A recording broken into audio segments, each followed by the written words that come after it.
Hey everyone, and welcome. Today we are diving deep into a financial product that promises something pretty much all of us want for retirement, a guaranteed paycheck. But let's be honest, it's also a product that's surrounded by a ton of confusion. So our mission today is to pull back that curtain, clear the fog, and turn the annuity mystery into a master blueprint for your future. I want you to think about this for a second. What if you could build your very own personal pension? A guaranteed income stream for life that shows up no matter what the stock market is doing. That right there, that's the powerful idea at the very heart of an annuity. It's a contract specifically designed to build you a private paycheck when you need it most. All right, so here's our game plan to tackle this. We're going to break it down into 5 simple parts. First, we'll cover the absolute basics, Annuity 101. Then we'll meet the key players involved. After that, we'll get into the rules of the game. Then comes the fun part, choosing the right type for you. And finally, we'll check out some really powerful guarantees you can add on. Let's get into it. Okay, Section 1. So what on earth is an annuity when you strip it all down? How does this thing actually work? Let's start from square one. At its core, it's really just a special kind of savings plan. You make a deal, a contract, with an insurance company. You give them money now, either as a lump sum or over time, and in return, they promise, they guarantee to pay you back a steady stream of income later on. You're basically converting your savings into a future paycheck.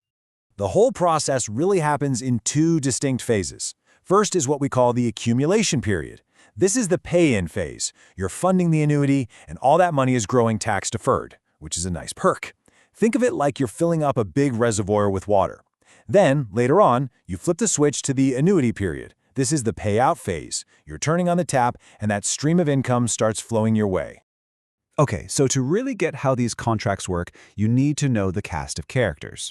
Every single annuity has 4 key players, and understanding what each one does is, well, crucial. So let's meet them. First up, we have the insurer. This is the big financial institution, the insurance company, that actually creates and backs the whole deal. They're the ones managing the money, and most importantly, making that promise to pay you down the road. Next, you've got the contract owner. This is probably you. The owner is the person who buys the annuity and is basically in the driver's seat. You pay the premiums, and you hold all the rights. You decide who gets the money when you're gone, you decide when to start taking payments, you're in control. Then there's the annuitant. Now, this is the person whose life the payments are actually based on.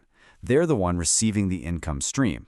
A lot of the time, the owner and the annuitant are the same person, but they don't have to be. For example, a parent could buy an annuity for their child, making the parent the owner and the child the annuitant. And last but not least, the beneficiary. This is exactly what it sounds like. It's the person you name to inherit whatever value is left in the annuity if the owner passes away. It's the safety net, making sure your money goes to the person you choose. All right, we know the players. Now it's time to talk about the rule book. Annuities are designed to be long-term vehicles, so there are some pretty important rules you need to know about when and how you can get to your money.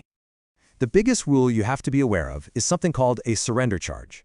Basically, it's a penalty you have to pay if you decide to cash out your annuity too early. It's the insurance company's way of saying, hey, we need you to stick with this for the long haul. So here's how this usually works. These charges almost always decline over time. For example, you might have an 8% penalty if you pull out in year 1, but in year 2, it drops to 7%, then 6% in year 3, and so on, until after a set number of years, it disappears completely. It's a built-in countdown to penalty-free access. And get this, it's super important to know that you could get hit with a double whammy if you withdraw early. You've got the surrender charge from the insurance company, sure, but on top of that, you could also face a 10% tax penalty from the government if you're younger than 59 and a half. Ouch. Okay, now for the fun part, picking your annuity. Just like ice cream, they come in a few different flavors, and each one is designed for a different kind of financial taste or goal. The biggest choice you're going to face is between fixed and variable. A fixed annuity is all about safety and predictability. Think of it like a certificate of deposit. The rate is guaranteed. A variable annuity, on the other hand, is more like a 401k. Your money is invested in the market for higher growth potential, but that also comes with more risk. It really boils down to a classic question. Are you looking for security or growth? You've also got options for how you actually pay into the thing. You can fund it with one big lump sum payment, which is a single premium, or you can make flexible payments over many years, which is the most popular way people do it today. It just depends on what your cash flow looks like. All right, last section. Let's talk about the optional upgrades. In the annuity world, these are called riders, and you can think of them as power-ups for your contract, like insurance for your insurance, adding some really powerful guarantees. For an extra cost, these riders act as a safety net for your retirement. They give you peace of mind by guaranteeing certain outcomes, no matter how wild the market gets. So a really popular one is the guaranteed minimum withdrawal benefit. This guarantees that you can pull out a certain percentage of your investment every single year for the rest of your life. And here's the kicker. Even if a market crash wipes out your account value to zero, the insurance company still has to keep sending you that check. The guaranteed minimum income benefit basically puts a floor under your retirement paycheck. It ensures that no matter how your investments performed over the years, your income will never, ever drop below a certain preset level. It's a baseline guarantee for your future lifestyle. And finally, there's the guaranteed minimum accumulation benefit. This one is all about protecting your principal. It guarantees that after, say, 10 years, your account will be worth at least what you put into it, even if the market went down during that time. It's a safety net for your initial investment. So there you have it.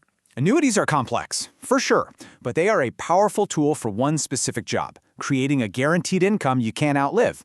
They offer rock-solid security in a pretty uncertain world. But that security comes with trade-offs, right? Usually in the form of fees and less flexibility. And that leaves us with the real question, the one only you can answer. What are you willing to trade for that kind of peace of mind?